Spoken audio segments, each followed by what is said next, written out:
Jóvenes, atentos a la asistencia, por favor. Núñez Machaca. Núñez Machaca. Presente, profesor.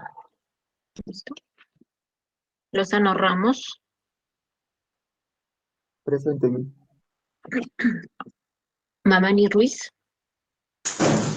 Presente, profesora. Anco Salas. Anco Salas. Esterri Papanta.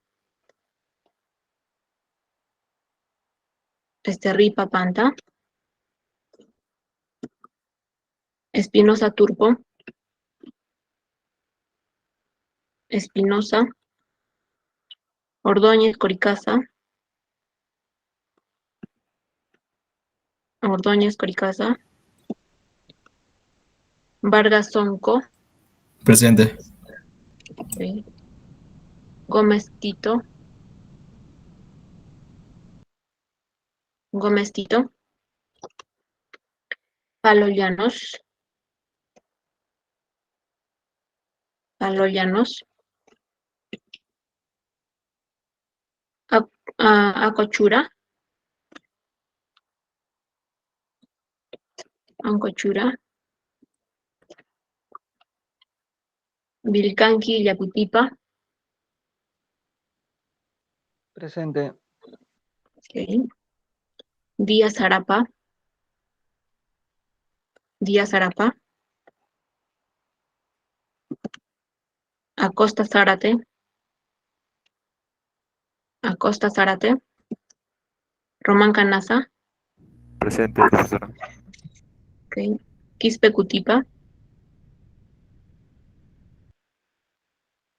Quispe Cutipa. Ana Remache. Presente, mis buenos días. Buen día. Salinas Rivero. Salinas Rivero. Cajma Vilca. Cajma Vilca. González Jara. González Jara. Vargas Rivera. Vargas Rivera. Apaza Rodríguez. Apaza Rodríguez. Y Cueva Navarro. Cueva Navarro. Listo, jóvenes.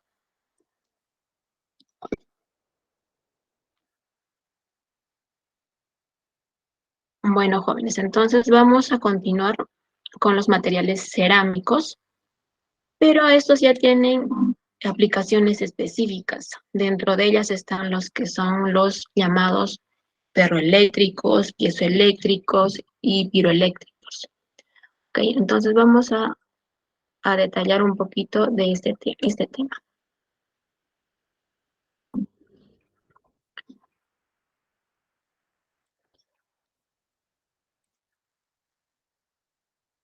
Listo, entonces vamos a seguir continuando con los materiales cerámicos, pero nos vamos a abocar más que todo en aplicaciones específicas. Concretamente vamos a hablar de lo que son materiales ferroeléctricos, piezoeléctricos y finalmente los piroeléctricos. Para entender un poquito de qué tratan estos materiales, debemos desglosar, ¿no? estas palabras. Dice ferroeléctricos, piezoeléctricos y piroeléctricos. La mayoría de estos materiales son aplicados más que todo en el área de la electrónica. Para ello debemos saber un poquito de la clasificación o de qué cosa trata esta rama, ¿no?, de la electrónica. Los materiales electrónicos se van a clasificar tanto en materiales electrónicos superconductores, dentro de ellos están el tipo 1 y tipo 2. Esto lo vamos a detallar más que todo en otro capítulo. Lo vamos a desarrollar a mayor detalle. Tenemos los conductores, ¿ok? Hemos hablado ya de los conductores, en la cual nosotros hemos hablado de los materiales férricos y no férricos, ¿no es cierto? Entonces ahí hemos hablado más que todo aboca a los materiales metálicos. Los materiales eléctricos semiconductores, para ello hay diferentes tipos de materiales semiconductores, pueden ser elementales, ¿ok? Tenemos como en la tabla periódica los materiales semiconductores elementales, tenemos compuestos ya una aleación, orgánicos y finalmente inorgánicos. Más que todo aquí están los materiales cerámicos también, ¿no? En los materiales superconductores también tenemos cerámicos, si se dan cuenta. Hemos hablado mayormente la semana pasada, mejor dicho el lunes, de este tipo de cerámicos, ¿no? Que son materiales semiconductores, ¿ok? Pero nosotros, al hablar de materiales cerámicos, hemos dicho que esos materiales son aislantes, ¿cierto? Estos materiales son aislantes, no conducen electricidad. Dentro de ellos están los materiales dieléctricos. Estos materiales dieléctricos se clasifican tanto en aislantes, ¿ok?, como dieléctricos. Dentro de los dieléctricos están obviamente los lineales y no lineales. Y si observan bien, en cuanto a los ejemplos, tenemos algunos cerámicos, netamente cerámicos. Obviamente, los materiales dieléctricos no solamente son cerámicos, también pueden ser polímeros o de repente algunos compuestos. Entonces, si en este caso yo lo estoy colocando porque estamos hablando netamente de los materiales cerámicos, ¿ok? Tenemos aislantes, dentro de los aislantes, en cuanto a materiales cerámicos, tenemos aquí las porcelanas, los vidrios, como también la lúmina. Entonces, hoy día nos vamos a evocar netamente a los materiales dieléctricos. Obviamente, estos materiales dieléctricos forman parte de los materiales electrónicos, ¿ok? Entonces, vamos a hablar un poquito de los materiales dieléctricos. ¿Qué son estos materiales dieléctricos? ¿Para qué se utilizan? ¿Qué características tienen? ¿O qué propiedades tienen estos? Los materiales dieléctricos son materiales aislantes, ¿listo? Son materiales aislantes. Entonces, además que estos van a formar pequeños dipolos eléctricos en su interior. ¿Qué quiere decir? Si estamos hablando de materiales dieléctricos cerámicos, recordemos que la unión o el enlace que existe entre los materiales cerámicos es enlaces iónicos, ¿cierto? Entonces aquí va a haber la formación de dipolos eléctricos, ¿ok? ¿Por qué son aislantes? ¿Por qué son estos dieléctricos? ¿Por qué son aislantes? Porque estos no van a tener carga eléctrica que puedan desplazarse al igual que un conductor, ¿cierto? Nosotros cuando colocamos una corriente eléctrica a un metal, por ejemplo un cobre, lo que va a pasar es que va a fluir libremente los electrones sobre su superficie, ¿cierto? En este caso los materiales dieléctricos no van a tener esa propiedad, es decir, no va a haber movimiento de electrones en su interior. Entonces, es por eso que se llaman aislantes. Pero, acá hay un pero, ¿ah? O sea, no es que los dieléctricos son 100% aislantes, sino que estos materiales dieléctricos van a tender a cargarse eléctricamente. Es muy diferente esta palabra o estas dos palabras, carga eléctrica, a conducción eléctrica, ¿ok? Hemos dicho que estos no conducen electricidad, pero sí pueden cargarse eléctricamente. Es decir, en este caso, ¿qué va a pasar con estos dipolos? Se van a orientar, ¿ok? Esos dipolos lo vamos a considerar como pequeñas brújulas que inicialmente van a estar orientados en diferentes sentidos, ¿listo? Pero cuando nosotros apliquemos un campo eléctrico, ¿ok? Campo eléctrico, estas brújulas o estos dipolos van a orientarse en dirección al campo eléctrico. ¿Listo? Entonces, no hay que equivocarnos, ¿listo? Los materiales dieléctricos dice que son aislantes, ¿ok? Los materiales dieléctricos están dentro de estos materiales aislantes, ¿ok? ¿Y cómo es que funcionan estos dipolos eléctricos? Lo vamos a ver con este ejemplo, ¿ok? Hemos dicho que los materiales cerámicos tenían una unión o un enlace iónico, ¿cierto? ¿Listo? Un enlace iónico. Entonces, ¿qué pasa con esos enlaces iónicos? Va a haber en un lado, ¿sí? Se podría decir carga positiva y carga negativa, ¿ok? ¿Qué va a pasar con esos dipolos? Van a estar orientados en diferentes posiciones, se podría decir, ¿ok? Si se dan cuenta aquí, estos dipolos no están orientados en una sola dirección, están posicionados en diferentes direcciones. Entonces, aquí tenemos, por ejemplo, un material dieléctrico, ¿ok?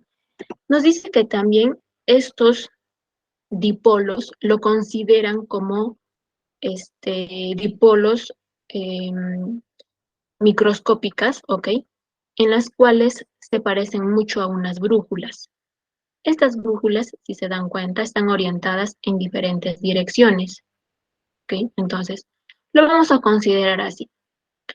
Si nosotros a este material dieléctrico le aplicamos un campo eléctrico, ¿ok? Le aplicamos un campo eléctrico, supongamos que vamos a suponer que es en esta dirección. En esta dirección.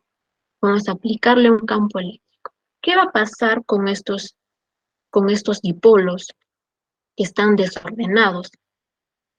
Se van a empezar a orientarse en dirección al campo eléctrico. ¿Okay? Obviamente aquí no va a haber conducción.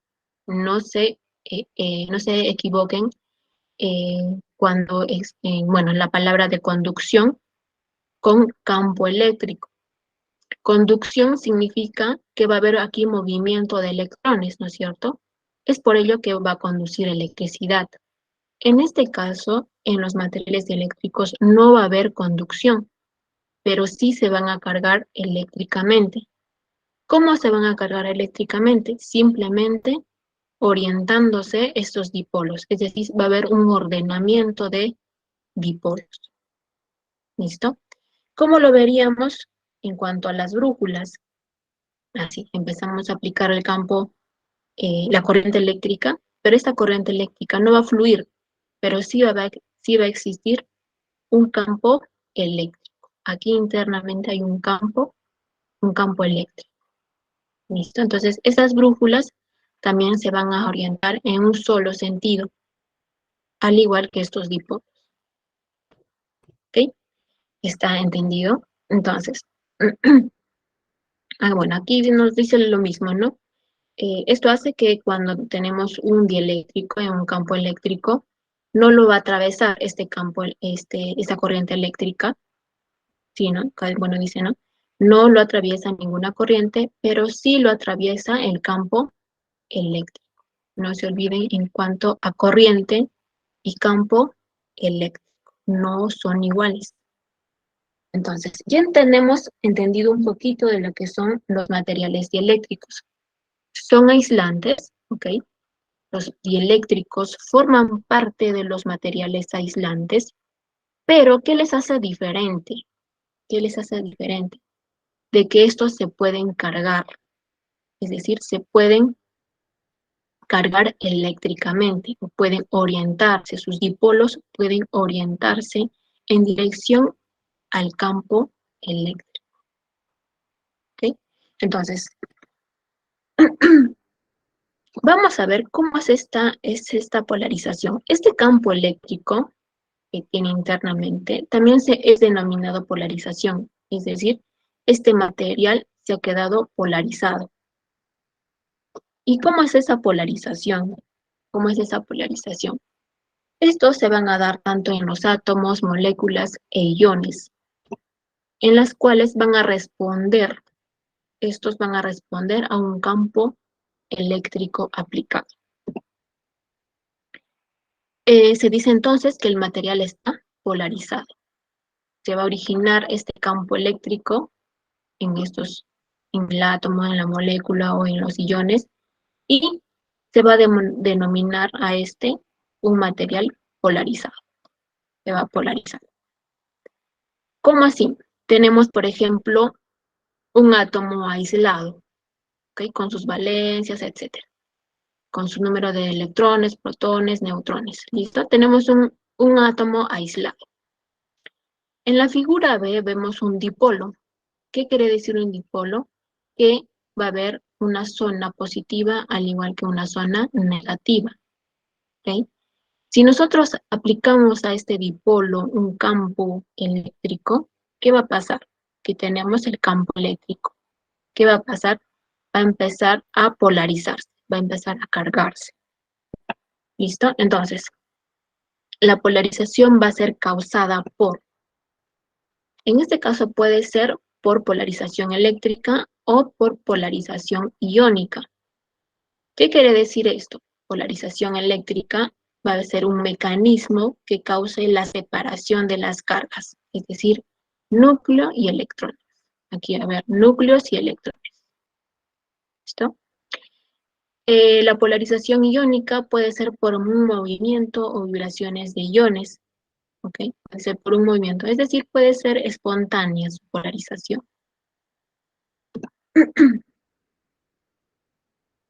Bueno, ¿qué dice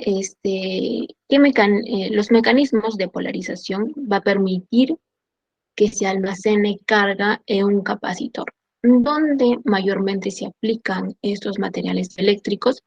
En los capacitores o denominados condensadores, ya que los dipolos van a crear, mejor dicho, los dipolos creados en el material pueden fijar cierta porción de carga sobre los electrones del capacitor. ¿Cómo así? Vamos a ver de qué está compuesto este capacitor o para qué sirve este capacitor y dónde nosotros aplicamos estos capacitores. Este es un capacitor. ¿Listo? Vamos a tomar ejemplo este capacitor. Este capacitor, imaginémonos de que lo vamos a considerar así. ¿Listo? Tenemos un tanque que está llenándose de agua. ¿Ok? Entonces, primero vamos a llenar agua a este capacitor, a este tanque. Luego vamos a abrir una parte del tanque y vamos a empezar a que se elimine el agua. ¿Ok? Y vamos a tomar un capacitor. ¿Qué pasaría si nosotros cerramos esta llave de aquí? Cerramos esta llave de aquí. Y en este caso, aún sigue cargado, este tanque aún sigue cargado de agua, ¿cierto? Hasta que finalmente pase un determinado tiempo y se agote. Entonces, es lo mismo que pasa con un capacitor. ¿Qué va a pasar? Este va a almacenar cierta energía o cierta polarización. ¿Ok? Hasta un determinado tiempo, hasta que este se agote. Entonces, es así como si nosotros lo aplicamos en un circuito, ¿sí? Tenemos un LED en la cual está conectado con una resistencia y una batería, inicialmente, ¿ok? Inicialmente. Si nosotros encendemos o apretamos el interruptor, nosotros vamos a encender automáticamente el LED, ¿cierto? O el foco. Si nosotros apagamos este interruptor, ¿qué va a pasar con este LED? Automáticamente va a apagarse, ¿cierto? Pero de repente nosotros no queremos que se apague, aun cuando nosotros hayamos apagado el interruptor. Para ello, ¿qué cosa nosotros necesitamos aplicarle a este circuito? Simplemente un capacitor. ¿Por qué? Porque este va a cargarse con la batería que tiene aquí, va a cargarse de una carga eléctrica, ¿listo? Una carga eléctrica, y este va a funcionar mejor dicho, este va a servir para que este LED se mantenga encendido. ¿Listo? Entonces, ¿qué va a pasar? Nosotros vamos a encender el interruptor y obviamente, ¿no? Aquí en esta parte no va a funcionar todavía el capacitor, sino la batería. Va a encender el LED. Pero si nosotros apagamos el interruptor, en este caso, el capacitor va a mantenerlo aún encendido el LED. ¿Por qué? Porque este va a tener todavía flujo de electrones.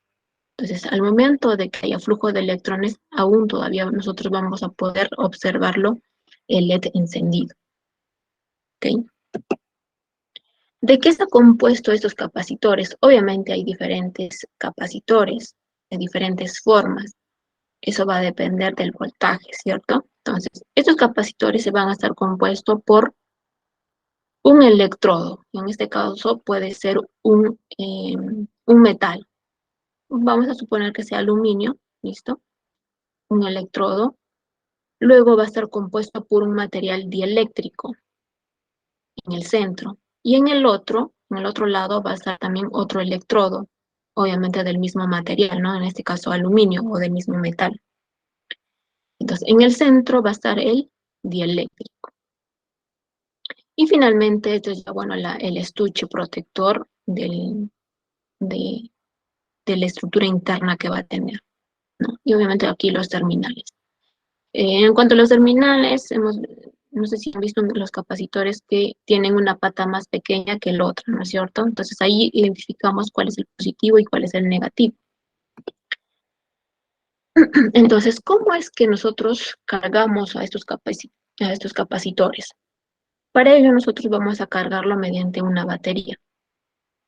Vamos a colocarle una batería, vamos a colocar el positivo y negativo, y lo que va a existir internamente en ellos va a haber un flujo de electrones, ¿listo? Donde en un lado se va a cargar, mejor dicho, va a estar obviamente cargado, va a haber mayor electrones, y en el otro va a haber huecos, ¿cierto? Es decir, carga positiva. Entonces, ahí es donde nosotros podemos ver cómo es que se cargan los capacitores.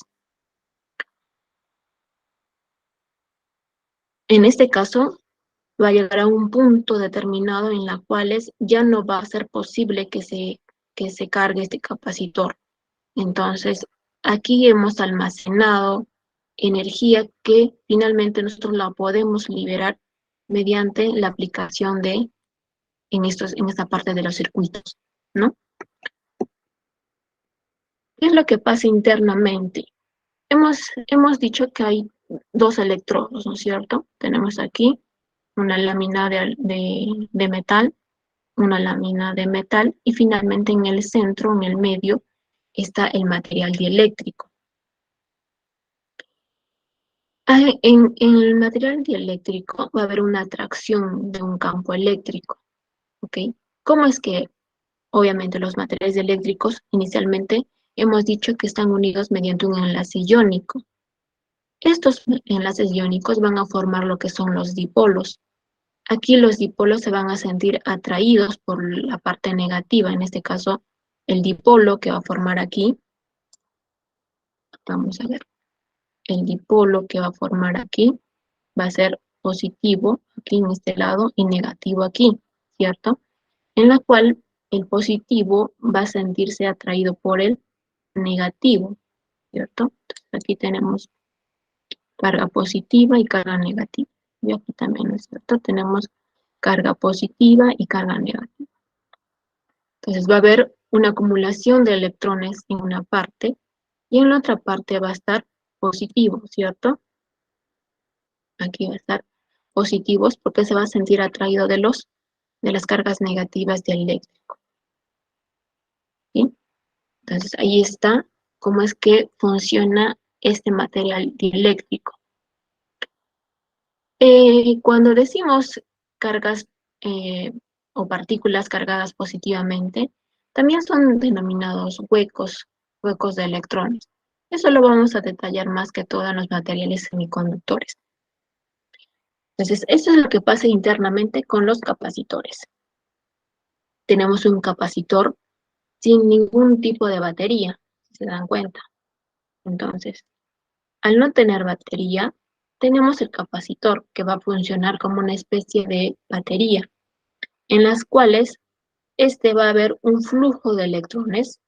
Supongamos que aquí en esta parte de aquí tenemos una carga de electrones y aquí hay huecos, ¿cierto? Entonces va a fluir electrones, va a encender el LED y nuevamente va a regresar y obviamente aquí ya se van a llenar en los huecos, ¿no es cierto? Entonces va a llegar a un punto donde ya se va a terminar de descargar, se podría decir. Entonces es así como funcionan los materiales, o mejor dicho, los capacitores. Aquí tenemos diferentes tipos de capacitores. Diferentes tipos de capacitores y en dónde es que se aplica. En los circuitos electrónicos, ¿cierto? Entonces, ahí vemos la aplicación de los materiales dieléctricos. También hemos dicho que estos materiales dieléctricos pueden ser lineales y no lineales. ¿A qué se refieren lineales y no lineales? Lineales se refiere a que estos materiales van a necesitar o van a requerir la presencia de un campo eléctrico exterior para que estos puedan ser electrizados o polarizados. ¿Okay? Va a necesitar un campo eléctrico exterior para poderse cargar. En cuanto a los materiales dieléctricos no lineales, estos van a presentar una polarización espontánea, aún en ausencia de un campo eléctrico externo. En este caso, bueno, vamos a hablar también, ¿no? Estos dice, tienen histéresis eléctrica, es decir, poseen memoria, bueno, al momento de haber sido polarizados. Vamos a hablar un poquito de lo que es más adelante del ciclo de histéresis de los materiales dieléctricos. Dentro de estos materiales no lineales están los ferroeléctricos. Los ferroeléctricos tienen la característica de que se pueden polarizar espontáneamente, muy aparte de que sean polarizados por un campo eléctrico. Entonces vamos a hablar un poquito de los materiales ferroeléctricos. ¿A qué se refiere estos materiales ferroeléctricos? Los materiales dieléctricos, hemos dicho que no, bueno, se dividen en lineales y no lineales, pero estos también se dividen en materiales piezoeléctricos, piroeléctricos y ferroeléctricos. ¿Cuáles son los fundamentos de la ferroelectricidad? En cuanto a los materiales ferroeléctricos pueden ser piezoeléctricos o piroeléctricos, ¿sí? Entonces, ¿cómo se origina la piezoelectricidad?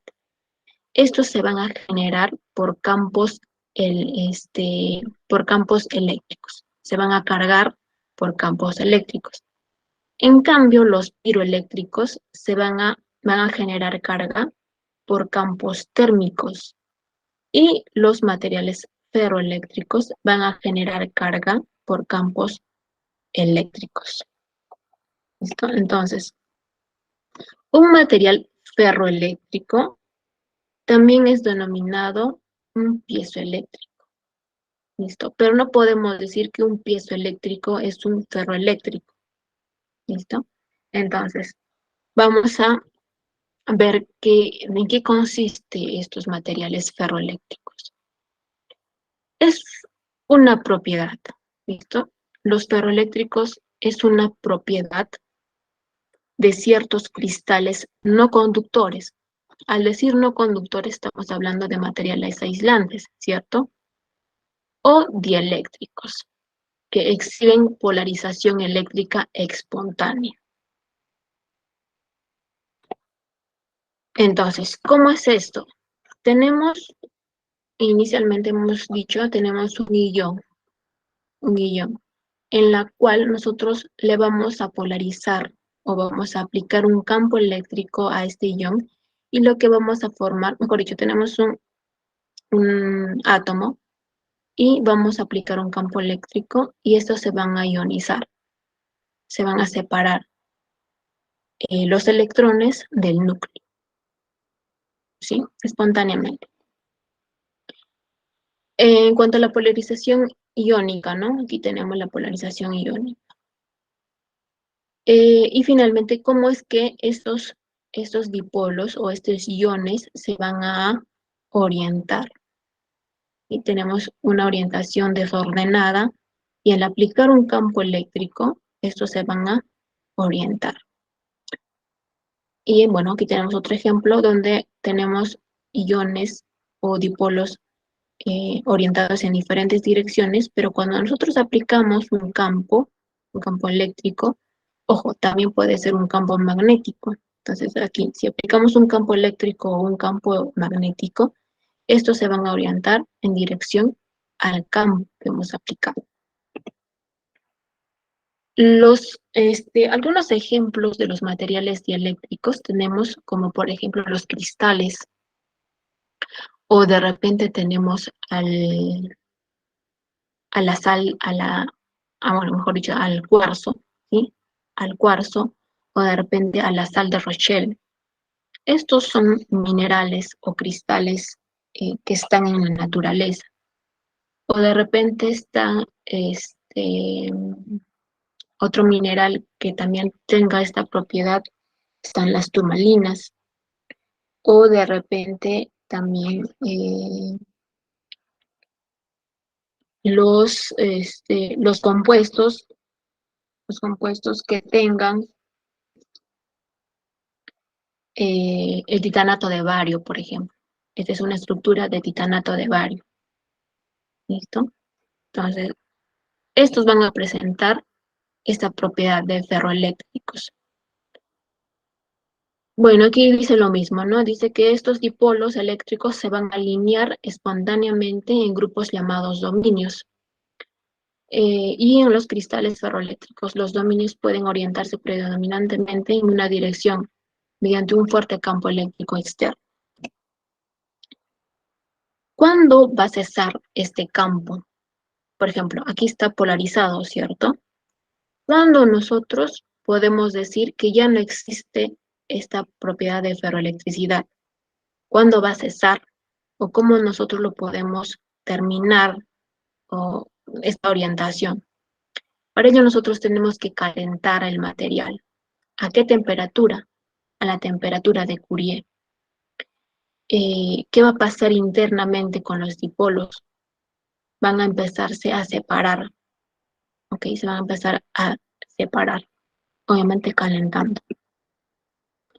¿Y por qué se aplica por ejemplo, en el titanato de bario? ¿Qué es lo que pasa internamente? ¿Por qué se considera un material ferroeléctrico al titanato de bario? ¿Por qué?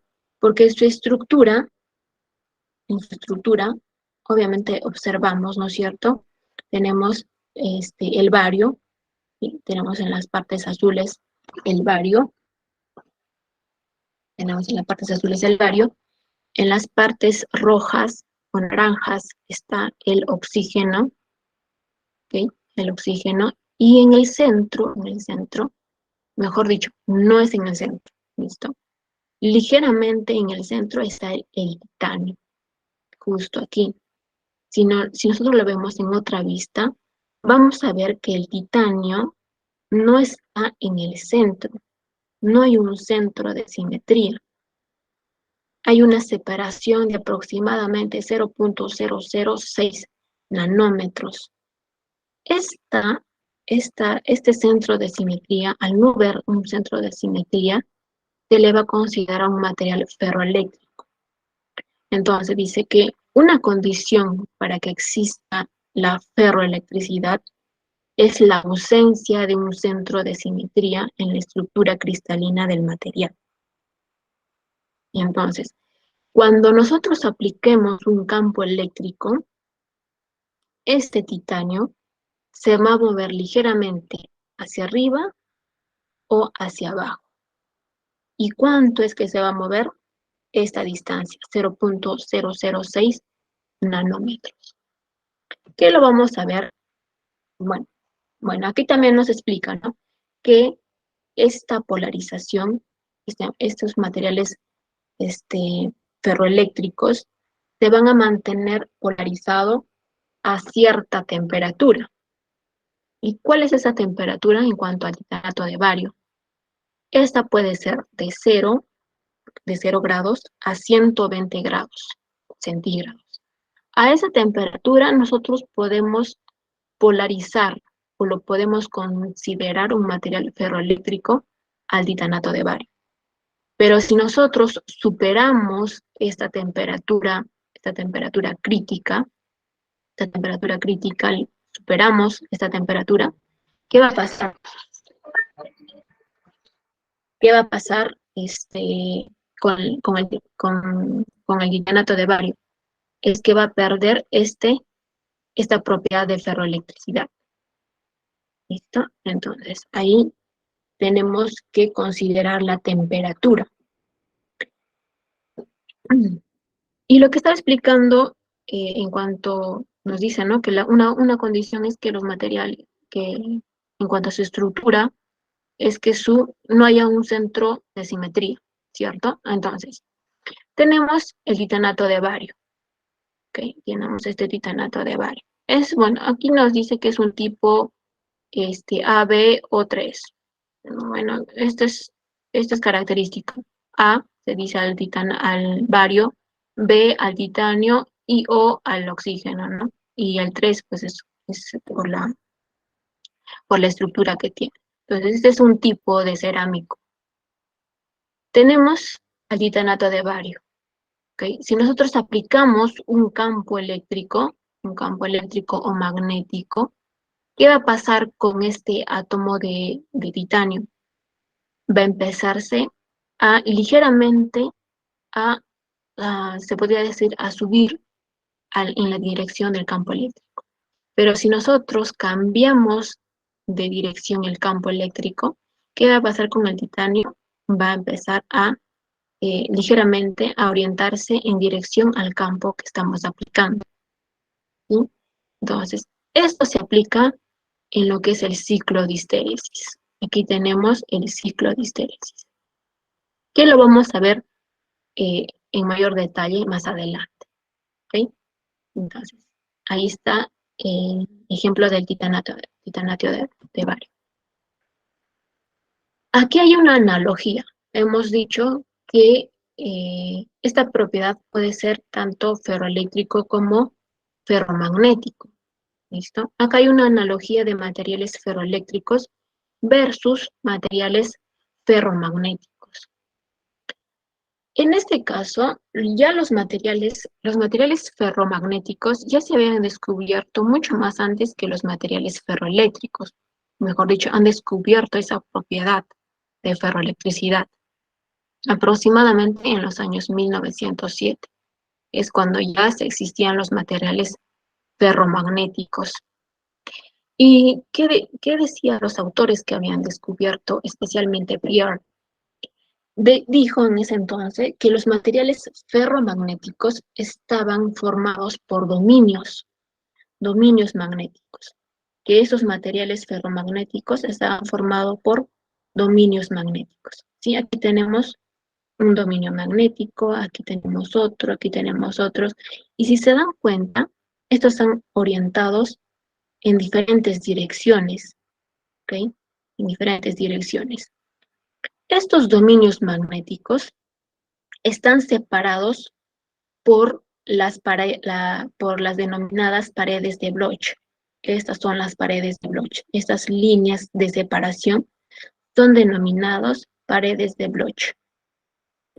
Entonces, si es así como estaban estos materiales ferromagnéticos, si nosotros aplicamos un campo eléctrico o magnético, ¿qué pasa con estas paredes de Bloch? Empiezan a eliminarse. ¿Por qué? Porque estos dominios van a empezarse a orientarse en la dirección del campo eléctrico o magnético. Hasta finalmente ya no existir estas paredes de Bloch. Se van a orientar todos estos iones, estos dominios se van a orientar en una sola dirección. Obviamente en la dirección del campo eléctrico o magnético. ¿Ok? Y aquí tenemos, ¿no? Esta tablita que observan aquí es la temperatura, son las temperaturas de Curie. En este caso están a una temperatura en Kelvin, ¿no? Aquí tenemos que transformarlas en grados centígrados para poderlas entender mejor, ¿no? Y poder desmagnetizar estos materiales ferroeléctricos o ferromagnéticos. Aquí observamos en esta imagen más o menos a una imagen de 10 micrómetros, a un material ferromagnético o un ferroeléctrico, en las cuales, si se dan cuenta, están divididas por paredes de Bloch. ¿Cuáles son esas paredes de Bloch? Esas paredes de Bloch. ¿Listo? Si se dan cuenta, también tienen diferentes texturas. Esto nos da un indicio de que sus orientaciones son diferentes. ¿Okay? Y lo vamos a ver en una forma animada. ¿Listo? Vamos a verlo en una forma animada. Observan, aquí tenemos las paredes de Bloch y hemos aplicado un campo eléctrico a estas paredes de Bloch. Y observen, mira cómo es que cambia sus dominios, ¿no? Cómo es que cambia sus dominios.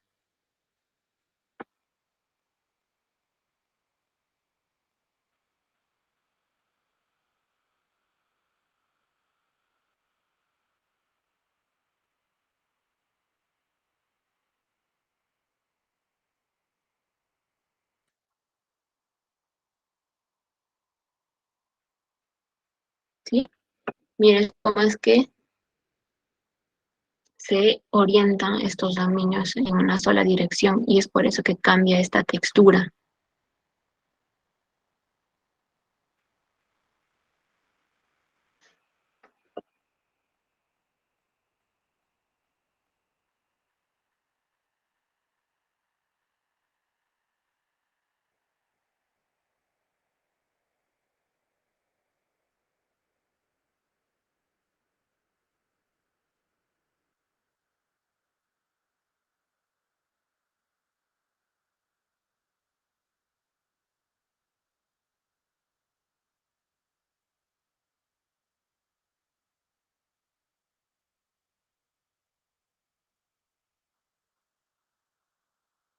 ¿Listo? Y aquí tenemos una tabla en las cuales nos da algunos ejemplos de materiales ferroeléctricos. Y obviamente aquí con su fórmula.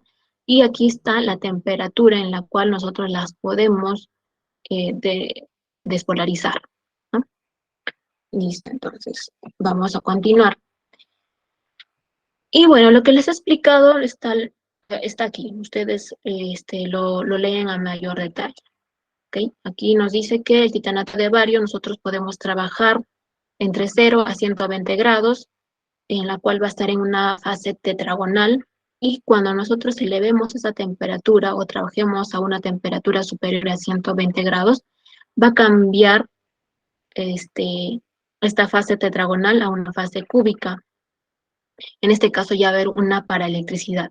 Paraelectricidad significa que ya no haya esta polarización, ¿cierto? Disminuyamos esa polarización que inicialmente teníamos. Ya. En este caso, aquí habla del ciclo de histéresis. ¿Cómo es que se aplica en el ciclo de histéresis? Bueno, eso es lo mismo que hemos dicho, ¿no? Tenemos la parte dieléctrica en el centro y las partes, eh, las láminas metálicas tenemos en las partes externas, en las cuales estas se van a polarizar, ¿ok? Y ahí tenemos el mismo ejemplo. ¿Okay? Y aquí vamos a ver un ejemplo de cómo es que nosotros podemos polarizar un material ferroeléctrico. ¿Okay?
Como observan, inicialmente, en el primer ejemplo, nos dice que nosotros podemos magnetizar un material. Cuando hablamos de ferromagnéticos, no necesariamente vamos a hablar de materiales que contengan hierro. ¿Por qué? Porque en este caso están hablando también aquí de un níquel, de una placa de níquel que puede ser magnetizado. En este caso, en el primer ejemplo ha utilizado una barra de acero, ¿listo? Esa barra de acero, ¿qué ha hecho? Simplemente lo ha imantado, en este caso, ha aplicado un campo magnético a esta barra de acero. ¿Y qué pasa con la barra de acero? Ha obtenido o se ha cargado magnéticamente, se ha magnetizado o se ha polarizado. Y es por eso que la barra de acero ha empezado a atraer a los clips. Cuando nosotros retiramos el campo o los imanes, el campo magnético, este hierro se queda totalmente magnetizado, si se han dado cuenta. Se ha quedado magnetizado, ¿sí? Se ha quedado magnetizado y él lo denomina, el físico, él lo denomina como que ha tenido un ciclo de histéresis. El ciclo de histéresis eh, almacena energía, ¿sí? Almacena, es decir, que el hierro, en la barra de hierro, se ha quedado polarizado, se ha quedado cargado de este campo magnético. ¿Listo? En el otro ejemplo, en el segundo ejemplo, lo que ha hecho es, ha querido explicar de que si nosotros aumentamos la temperatura de Curie, en este caso para el níquel ya deja de comportarse como un material ferromagnético o un ferroeléctrico. Para ello, lo que ha hecho es calentarlo, la placa de níquel, la ha calentado, y se han dado cuenta que automáticamente ha perdido ese ferromagnetismo, ¿no? Entonces, ahí observamos de cómo es que se aplican estos campos magnéticos con ciertos ejemplos. Hablemos del ciclo de histéresis. ¿Para qué se aplica este ciclo de histéresis? Este ciclo de histéresis se aplica más que todo en los USBs. ¿Por qué? ¿Por qué en los USBs o de repente en las memorias que tienen sus computadoras, qué sé yo? O de repente en las tarjetas de crédito. ¿Por qué? Porque almacenan información. ¿Cómo así es que almacenan esa información? Veamos, ¿ok? Tenemos dos ejes. Vamos a explicar el ciclo de histéresis. Tenemos dos ejes. En el eje X observamos una V. ¿Qué significa esta V? Significa el campo eléctrico que vamos a aplicar o el campo magnético. Y en el eje Y está la polarización, ¿ok? La polarización. Ya sea positiva, en este caso está positiva, y abajo sería negativa. Igual el campo eléctrico sería positivo, y en esta parte de aquí sería negativo. ¿Listo? Inicialmente vamos a ubicarnos en el centro. en el punto 1, donde en este no va a haber ningún tipo de campo eléctrico ni tampoco ninguna polarización. ¿Ok? ¿Y cómo es que se encuentran los iones internamente? Se quedan desorientados, ¿no? En diferentes direcciones están estos iones. O de repente están orientados aleatoriamente. Esto, bueno, la suma de todas estas contribuciones de iones es nula. ¿Ok? Entonces vamos a partir de este 1. Si nosotros empezamos a aumentar el campo eléctrico, ¿ok? El campo eléctrico, vamos a aumentar un campo eléctrico, vamos a cargarlo, ¿sí? ¿Ok? Vamos a cargarlo. Vamos a cargarlo, vamos a tener una polarización S, ¿ok? Una polarización S. A ver, déjenme ver.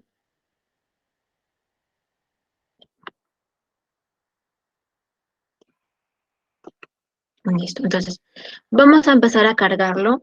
¿Y qué vamos a empezar a notar?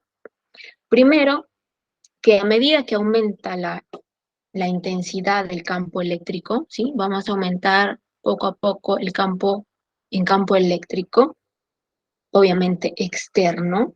Las moléculas del sólido que estamos estudiando, estas moléculas que vamos a observar, van a empezarse a orientarse en dirección al campo eléctrico, ¿cierto? Y obviamente también va a aumentar la polaridad.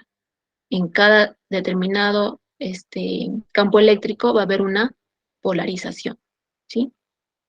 Una polarización. ¿Y qué va a pasar con su estructura interna?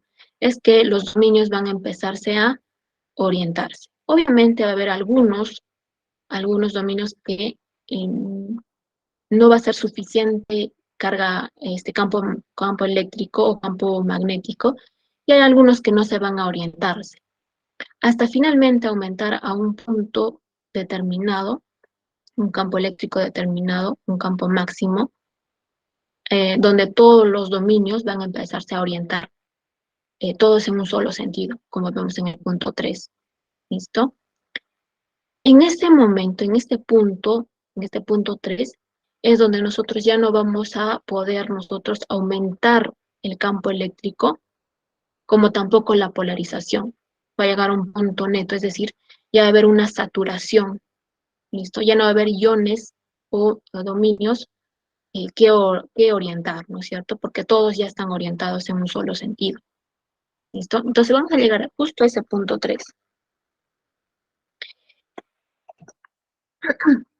Cuando nosotros retiremos el campo eléctrico, ¿qué va a pasar con la polarización? Va a empezar a disminuir, poco a poco va a empezar a disminuir, ¿listo? Poco a poco va a empezar a perder esa polaridad. A esta parte, a esta disminución de polaridad, lo vamos a denominar polarización remanente, o un PR. Estado del material en ausencia del campo eléctrico. Obviamente aquí hemos retirado el campo eléctrico y solamente se va a quedar cargado, ¿no es cierto? Pero esta polarización no va a regresar por los mismos puntos que hemos tenido inicialmente, es decir, por el punto 3, por el punto 2 o por el punto 1, sino que va a regresar más lentamente va a regresar por el punto 4 y el punto 5. Entonces, va a ser una polarización remanente. Va a haber la ausencia del campo eléctrico, pero todavía va a haber una polarización. ¿Okay? Va a haber una polarización. Justo hasta el punto 5, donde va a estar el campo eléctrico coercitivo. En este caso, va a haber una anulación de la polarización. Si se han dado cuenta, aquí ya no va a haber polarización. ¿Listo? Ahora, si nosotros cambiamos de sentido al campo eléctrico, ¿okay? Digamos, este es un campo eléctrico positivo y cambiamos a un campo eléctrico negativo, lo mismo va a pasar. ¿Ok? Vamos nuevamente en este punto S, en este punto 5, nuevamente los iones van a regresar a su estado original, es decir, van a estar desordenados como el punto 1, ¿no es cierto? Entonces, si nosotros cambiamos el campo eléctrico a uno negativo, nosotros nuevamente vamos a crear ese campo eléctrico y vamos nuevamente a reorientar nuestros dominios y se van a orientar para el otro sentido, ¿no es cierto? Para el otro sentido. Este es denominado E6, menos E6, ¿cierto? Es un campo eléctrico coercitivo negativo. Si nosotros retiramos este campo eléctrico nuevamente, obviamente observamos que hay una polarización negativa, pero va a empezar a disminuir. Va a empezar a disminuir finalmente hasta donde ya no haya ninguna polarización. No haya ninguna polarización. Y nuevamente aquí vamos a cargar, ¿no? Aquí va, en este punto, nuevamente vamos a tener los iones desordenados. Nuevamente vamos a aplicar un campo eléctrico positivo, vamos a cambiar de signo, cambio positivo, y nuevamente va a seguir este ciclo. ¿Listo? Y este es el denominado ciclo de histéresis. ¿Y dónde lo aplicamos? En los USBs o en las memorias. Vamos a cargarlo de información. ¿Listo? Bueno, ellos también lo denominan lo que es con código, ¿no? Con 1 y 0. Entonces, todos trabajan con 1 y 0, 1 y 0. ¿Listo? Entonces, todo esto es un ciclo. Es el denominado ciclo de histéresis, ya sea para materiales ferroeléctricos como ferromagnéticos. ¿Ok? Entonces, esa explicación lo he colocado aquí. Entonces, ustedes dan una leidita para que puedan entender mucho mejor, ¿cierto? Aquí cada uno de los puntos estamos explicando qué significa y finalmente cómo es que se forma este ciclo de histéresis. ¿Ok? Aquí tenemos también el ciclo de histéresis y cómo es que va creciendo estos dominios, ¿no? Hasta que finalmente se orientan todos en un solo sentido. Ahora, este ciclo tienen se aplica para diferentes materiales. En este caso, ya sea para materiales blandos, va a formar este tipo de ciclo de histéresis. Va a ser un poquito más estrecho, ¿cierto? Estos son característicos de los materiales que contengan hierro en su composición, como también entre 3 a 4% de silicio. Estos son aplicados para materiales blandos. Donde nosotros lo aplicamos en sí, en los transformadores, motores y generadores. En cuanto a los ciclos de histéresis duros, o en este caso tienen una banda mucho más ancha, estos ya son materiales que son difíciles de magnetizar o de tener esa propiedad de ferroeléctricos. Y también son difíciles de desmagnetizarlo, ¿no? Mayormente estos se aplican para lo que son los imanes, ¿ok? Aquí explicamos también, ¿no? De qué se trata de los materiales ferromagnéticos blandos, como también los ferromagnéticos duros y sus aplicaciones. ¿Ok? Aplicamos, por ejemplo, en las tarjetas, en las memorias, antiguamente había estos videocaseteras, ¿no? Y la aplicación más común, se podría decir, de los materiales ferroeléctricos o ferromagnéticos es en los USBs, en las memorias de USBs, donde lo codifican, ¿no? O mejor dicho, trabajan en un estado binario, 0 y estado binario 1. Y aquí vemos cómo es que funcionan estos materiales materiales ferroeléctricos internamente. ¿Sí? Internamente. Y aquí tenemos algunos ejemplos de materiales magnéticos blandos y materiales magnéticos duros. ¿Y en qué se aplica? En cuanto a los materiales magnéticos, ferromagnéticos, lo aplicamos en los imanes. ¿Okay? En este caso, lo aplican para imantar esta placa y esta va finalmente a atraer a ciertos metales que contengan ya sea hierro o que sean materiales ferromagnéticos, no solamente hierro. Y algunas aplicaciones que en la actualidad ya prácticamente lo estamos viendo, ¿no? Por ejemplo, estos celulares, ¿sí? Estos tipos de celulares, ¿no? Que ya estamos viendo en la actualidad. Y bueno, algunas aplicaciones, por ejemplo, en los rollos de las cámaras, en las bobinas, tenemos en los disquetes, eh, en la videocasetera, tarjetas, etcétera. Y ahí es donde se aplica lo que son los materiales ferroeléctricos y ferromagnéticos.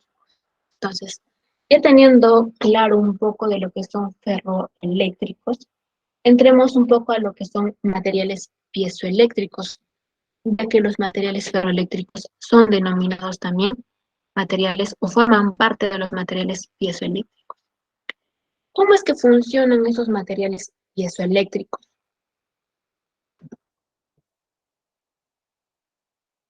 Como su nombre lo indica, ¿no? Este nombre piezo se origina de una palabra griega que significa piece o piece, ¿cierto? En este caso, ¿qué significa esta palabra griega? Significa apretar o presionar. Entonces, si decimos que vamos a presionar o apretar, en este caso vamos a aplicarlo en un material o en un mineral, ¿ok?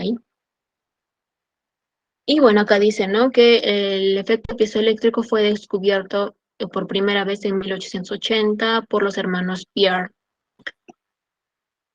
¿A qué se denominan estos materiales piezoeléctricos?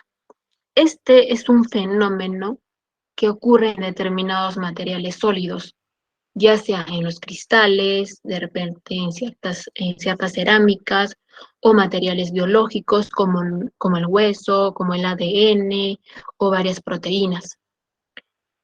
Estos materiales son sometidos a tensiones mecánicas en las cuales estas se van a polarizar eléctricamente o se van a cargar eléctricamente. ¿Cómo así? Lo vamos a ver como un ejemplo. En el ejemplo más claro tenemos el cuarzo. El cuarzo se denomina un material piezoeléctrico. ¿Está?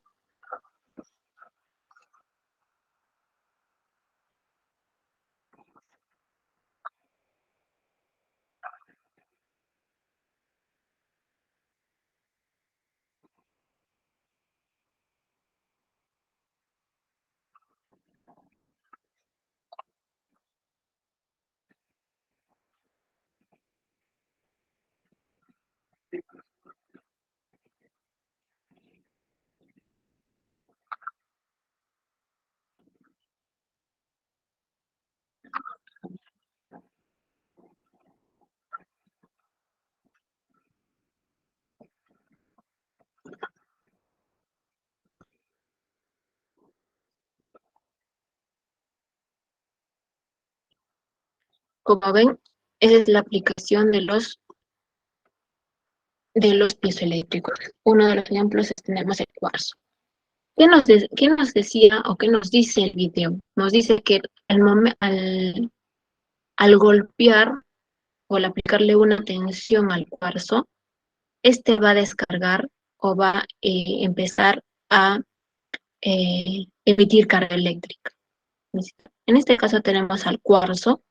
¿Y qué está haciendo aquí? Le está golpeando a este. Y cuando el cuarzo es sometido compresión, a un golpe, entonces va a empezar a cambiar el voltaje. ¿Listo? En este caso, si nosotros colocamos una batería en el cuarzo, en las placas, obviamente estas placas son metálicas, y en la parte central está el cuarzo. Si nosotros colocamos una batería eh, en las caras entre las caras del cuarzo, entonces va a empezar a vibrar. No solamente a generar una carga, sino que este va a empezar a vibrar. Y bueno, este personaje fue el que descubrió este fenómeno de piezoelectricidad del cuarzo. ¿Ok? ¿Dónde lo podemos aplicar este material piezoeléctrico? Por ejemplo, en los encendedores. Internamente hay un material piezoeléctrico y es que al presionar lo que vamos a formar es una corriente y este la va a encender, ¿no? Porque obviamente aquí tenemos gas, ¿listo? Aquí tenemos un material de cuarzo, lo que vamos a hacer es aplicarle un esfuerzo de tensión, mejor dicho, de compresión, y lo que vamos a generar es un voltaje. ¿Y qué pasa internamente con los átomos o moléculas de este material? Que ligeramente van a separarse, ¿no? Van a formarse un pequeño dipolo, en las cuales va a haber en un determinado momento cargas negativas, y estas cargas negativas en un lado van a traer las cargas positivas, y aquí va a formar cargas positivas y este va a traer cargas negativas. ¿Listo? Entonces, eso es lo que pasa internamente con esos materiales piezoeléctricos. Veamos cómo es que funciona esta piezoelectricidad. ¿Listo?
¿Listo? Esa es la aplicación de los materiales piezoeléctricos. ¿Listo? Entonces, algunos materiales piezoeléctricos, ya sean artificiales como naturales, tenemos, por ejemplo, naturales, el cuarzo, la turmalina o la sal de Rochelle. En cuanto a los materiales piezoeléctricos que sí han sido fabricados o son artificiales, tenemos estos, ¿no es cierto? El óxido de zinc, o de repente tenemos este PCT. ¿Qué significa ese ZT?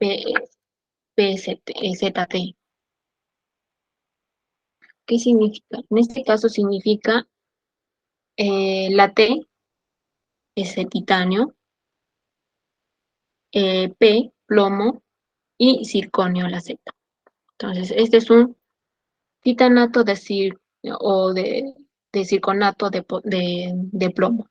¿Listo? Tenemos el oxígeno y tenemos este compuesto también, que obviamente está, eh, es la unión de diferentes elementos, ¿cierto?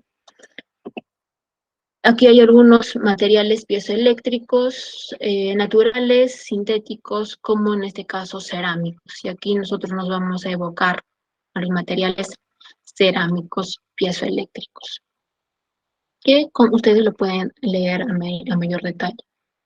¿Dónde lo podemos aplicar? Ya sea en sensores, en el caso de ultrasonido, en los micrófonos o de repente en las bocinas, impresoras de inyección de tinta, pastillas electrónicas, etcétera. ¿Ok? Además, uno de las aplicaciones que está teniendo mayor auge, por ejemplo, son en los pisos generadores de energía, que también les he comentado en día lunes, ¿no?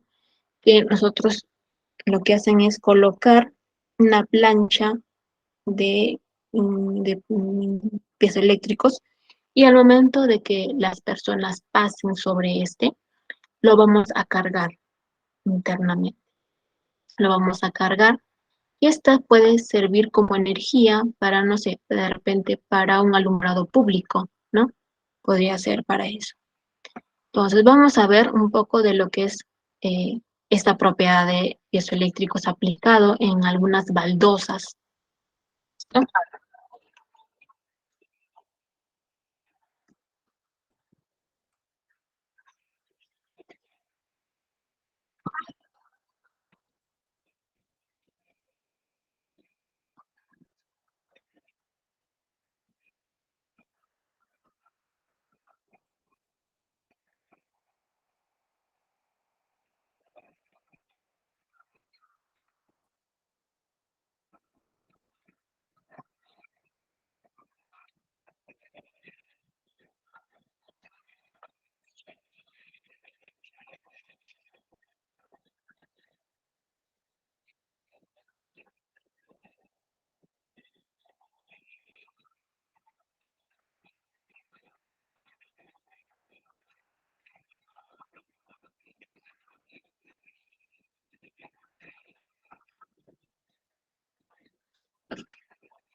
¿no?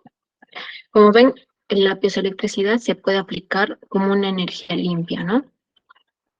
Y aquí tenemos algunos ejemplos que también nos acaba de indicar, que lo podemos utilizar, por ejemplo, en los ultrasonidos, ¿ok? Internamente, en esta parte de aquí, hay un material piezoeléctrico. Entonces, este piezoeléctrico, al entrar en contacto con una corriente eléctrica, lo que va a generar es un pulso, ¿no es cierto? Esos pulsos van a viajar y esta la va a reflejar en la pantalla, como en la imagen, ¿cierto? También se aplica en ultrasonidos industriales, no solamente para el área, en este caso, para ver, por ejemplo, el feto, ¿no? que observamos aquí, sino para la industria. ¿Y qué vamos a poder observar con este? Vamos a poder observar si hay alguna fisura interna de repente en esta soldadura o de repente en la superficie, mejor dicho, en la parte que no ha sido soldada del material. Entonces nosotros mediante los pulsos, en este caso son pulsos ultrasónicos, ¿listo? Vamos a generar estos pulsos mediante el uso de este material piezoeléctrico y lo que vamos a observar aquí es picos. Estos picos nos van a indicar a qué profundidad está una determinada grieta interna, ¿no? Entonces, este también es aplicado para esto. O de repente en los parlantes vamos a generar vibración. Es por eso que si de repente tienen parlantes en casa, cuando nosotros colocamos una cierta canción, música, qué sé yo, lo que va a generar en los parlantes es vibración, ¿no es cierto? Entonces, porque existe internamente un material piezoeléctrico. Tenemos las baldosas y finalmente estas plaquitas que lo utilizan más que todo, por ejemplo, en los peluches, que de repente cantan o de repente hablan, ¿no? Ya no necesitan tener una batería externa, sino simplemente un material piezoeléctrico, que nosotros al presionar vamos a generar a que de repente hable o de repente eh, salga una canción, ¿no? Entonces esa es la aplicación de los materiales piezoeléctricos. Para finalizar, hablemos de los materiales piroeléctricos. ¿Qué significa piroeléctricos? En este caso vamos a detectar calor o tiene esta propiedad, ¿no? Los materiales piroeléctricos es una propiedad que presentan ciertos materiales que son sometidos a cambios de temperatura experimental. En este caso va a haber un cambio en la polarización eléctrica, por lo que dichos cambios de temperatura van a inducir un campo eléctrico en el interior del material, causando movimientos de cargas positivas y negativas en los extremos opuestos de la superficie. Algunos ejemplos tenemos el cuarzo, la turmalina o de repente la sal de Roche. Sí, estos son algunos, son ejemplos de los muchos que tenemos en cuanto a piroeléctricos, ferroeléctricos o piezoeléctricos. ¿Dónde se aplica? Se aplica en la construcción de termómetros electrónicos, en los pirómetros, en la medición de la radiación, en los detectores de llamas, en los sistemas de incendios automáticos o de iluminación, o detección de personas o en movimiento. ¿Qué lo observamos aquí, no? Tenemos los pirómetros o los detectores de temperatura. Internamente hay un material piroeléctrico. Tenemos en los detectores de flama o de llama, ¿listo? Tenemos en los detectores de movimiento, y finalmente en los detectores de calor, ¿no? En este caso, o de movimiento también es aplicado, ¿no?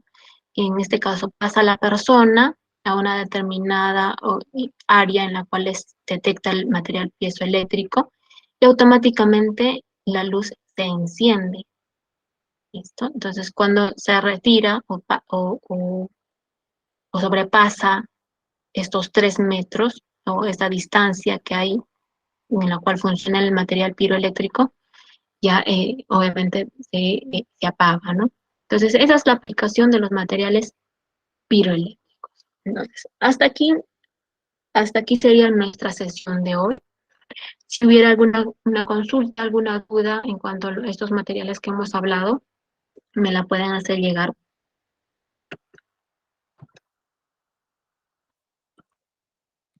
Listo, entonces hasta aquí sería su sesión de hoy.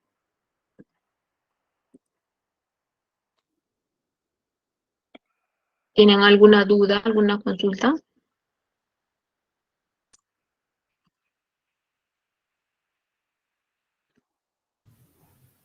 Me hizo una pregunta. Sí. ¿Le comentaron algo acerca de la siguiente semana, si es que habrá clases presenciales o todavía no? Lo que me han dicho, obviamente no es una fuente oficial, pero hay rumores de que posiblemente de aquí a la quincena podríamos empezar ya las clases presenciales. Todavía no está confirmado 100%, pero eso es lo que